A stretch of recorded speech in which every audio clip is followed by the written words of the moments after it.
vocês, daremos início agora a mais uma aula de educação física. Em nossa aula de hoje, daremos continuidade a um esporte que estamos trabalhando há algumas semanas, o vôlei, e hoje falaremos sobre o vôlei sentado. Bom, o vôlei sentado é uma das modalidades paralímpicas mais tradicionais da história. Ele surgiu mais ou menos nos anos 50 e desde então ele começou a ser disputado profissionalmente em diversos países, inclusive no Brasil. E aí, você sabe como jogar o vôlei sentado? Como será que funciona esse esporte? Na aula de hoje, nós vamos responder a essas perguntas. Como surgiu o vôlei sentado? O vôlei sentado ele foi criado em 1956 e a ideia dele era que funcionasse como uma reabilitação para aqueles soldados que fossem feridos. Então, aqueles soldados tivesse alguma lesão permanente, a amputação de alguns dos membros, eles teriam um esporte para que ele pudesse praticar. O vôlei sentado ele surgiu a partir da união de um esporte sem rede chamado Sitzball, que era praticado na Alemanha por pessoas com pouca mobilidade. E aqui nós vamos ver um pouquinho como que funciona o Sitzball. A diferença entre o Sitzball e o vôlei sentado é que no Sitzball, ao invés da rede, usa-se uma fita, conforme nós podemos ver na imagem. E também a bola pode quicar uma vez no chão, o que não pode acontecer no vôlei sentado. Vou mostrar aqui para vocês um vídeo que irá ilustrar como funciona o jogo de Sitzball.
Então, foi a função do Sitzball, que é esse esporte que nós acabamos de ver, com o vôlei tradicional, que surgiu o vôlei sentado. Como nós dissemos, ele surgiu em 1956, porém ele só se tornou paralímpico em 1976, e ainda como teste. Em 1980, o voleibol sentado foi disputado oficialmente na Paralimpíada, isso na Holanda. Inicialmente, o voleibol sentado ele era dividido nas variantes sentado e em pé. E a partir de 2004, em Atenas, o voleibol sentado passou a ser disputado somente com jogadores sentados. Bom, os atletas que disputam os jogos, eles são portadores de diversos tipos de deficiência locomotora, como amputações, lesões na coluna vertebral e paralisia cerebral. Essa modalidade, devido a esses diversos tipos de deficiência, ela possui um sistema de classificação funcional, que divide a modalidade entre amputados e os outros. E entre os amputados há 9 classificações básicas, como as amputações simples ou combinadas de membros inferiores e superiores, que é quando a pessoa tem amputação tanto nos membros inferiores quanto nos membros superiores. E a classe Les Autres, os outros, elas classificam atletas que têm algum tipo de deficiência locomotora, não necessariamente uma amputação. Aqui nós temos uma imagem do vôlei sentado e aqui mais uma. Bom, nós vamos falar um pouquinho agora sobre as regras e a classificação do vôlei sentado. No vôlei sentado, cada time tem 6 atletas, conforme nós podemos ver ali nas imagens.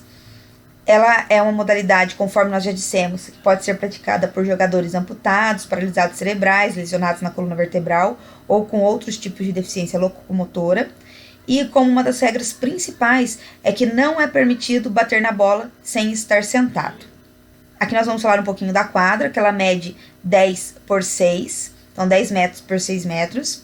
A rede, no caso dos homens, ela é posicionada a 1,15 m do chão e para as mulheres a 1,05 m do chão. E diferente do vôlei tradicional, no vôlei sentado é permitido o bloqueio do saque.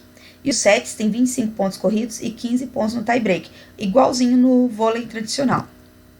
Aqui nós temos a ilustração da quadra e mostra aí o tamanho da rede, conforme dissemos, 1,15 m no masculino e 1,05 m no feminino. E a quadra, 6 por 10. Nós vamos falar agora um pouco sobre a classificação. O sistema de classificação fundamental no vôlei é dividido, como nós falamos, entre amputados e lesões outros. Para os amputados, são 9 classes básicas que são baseadas nos seguintes códigos. Então, quando a gente utiliza o código AK, significa que a amputação daquela pessoa ela está acima ou através da articulação do joelho. Quando utilizamos BK, significa que é abaixo do joelho, mas através ou acima da articulação que está localizada na região do tornozelo. Agora, quando nós utilizamos AE, significa que essa amputação ela é acima ou através da articulação do cotovelo, então nós já estamos falando aí dos membros superiores, e BE, abaixo do cotovelo, mas através ou acima da articulação do pulso. Além dos códigos, nós temos as classes, que nós vamos ver agora como que funcionam também. Bom, no caso da classe A1, é o duplo AK. Conforme nós vimos anteriormente, está aqui embaixo, o lado esquerdo, AK significa acima ou através da articulação do joelho. Então, no caso do atleta classificado como A1, ele é duplo AK se ele tiver os dois membros acima ou através da articulação do joelho, os dois amputados. E classe A2 se ele tiver apenas uma das pernas aí, que acima ou através da articulação do joelho amputado. E o A3 e o A4, a amputação dele é abaixo do joelho, mas acima do calcanhar. E aí ele pode ser duplo, BK, que é no caso quando ele tem amputação nas duas pernas, ou BK simples, que é quando ele tem amputação em apenas uma das pernas. Temos aí ainda o A5, A6, A7 e A8, que funciona mais ou menos da mesma forma, mas aí nós estamos falando agora de membros superiores. Então, no caso do A5 e A6, é igual uma amputação acima ou através da articulação do cotovelo, sendo a classe A5 quando é nos dois braços e a classe A6 quando é apenas em um dos braços. Classes A7 e A8, quando o atleta ele tem uma amputação abaixo do cotovelo, mas mesmo assim ainda é através ou acima da articulação do pulso. Ela pode ser duplo, no caso do A7, é uma dupla amputação, onde os dois braços têm essa amputação, e a classe A8 é quando apenas um dos braços tem essa amputação. E aí, o A9 são amputações combinadas de membros inferiores e superiores. No vôlei sentado é muito raro nós termos equipes formadas na classe A9 e nas classes A5, A6, A7 e A8. Normalmente as pessoas que buscam o vôlei sentado, elas têm amputações apenas nos membros inferiores. E quais são as principais diferenças entre o vôlei convencional e o vôlei sentado? Então, as diferenças são muito poucas. Primeiro, nós temos em relação às dimensões dessa quadra, do espaço e da rede.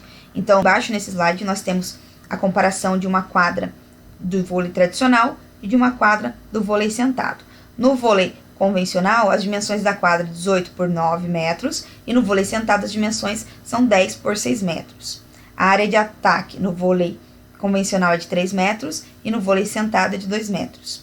O tamanho da rede no vôlei tradicional é 9,5 metros a 10 metros de comprimento e 1 metro de largura. E o tamanho da rede no vôlei sentado é de 6,5 metros a 7 metros de comprimento por 80 centímetros de largura. E a altura da rede, no caso do masculino, no vôlei convencional é de 2,43 metros e no feminino de 2,24 metros. Já no vôlei sentado, a altura da rede no masculino é de 1,15 metros e no feminino de 1,05 metros. Em relação às demais regras, as diferenças são mínimas também. Então, no caso do vôlei convencional, para se delimitar uma invasão e as posições dos jogadores, tem-se como referência a posição dos pés dos jogadores em contato com a quadra, conforme nós vimos nas aulas anteriores. Já no vôlei sentado, para essa delimitação, há-se como referência a posição dos glúteos dos jogadores em contato com a quadra. Então, no caso do vôlei sentado, as mãos ou pernas podem estender-se além das linhas de ataque, saque e zona livre. No vôlei convencional, pode-se bloquear o saque do adversário, porque isso é considerado uma falta de bloqueio. Já no vôlei sentado, os jogadores da linha de frente estão permitidos de bloquear o saque adversário. Agora eu vou deixar para vocês aí, pessoal, uma indicação de vídeo eu gostaria que vocês assistissem esse vídeo por inteiro, respondessem a seguinte pergunta: por que o vôlei sentado é considerado um esporte democrático? Vou pedir que vocês respondam essa pergunta aí no caderno de educação física de vocês. Então, novamente, por que o voleibol sentado é considerado um esporte democrático? Para responder essa pergunta, você precisa assistir ao vídeo de indicação. Aqui estão as referências que utilizamos. Que vocês tenham compreendido. Até a próxima aula. Tchau, tchau.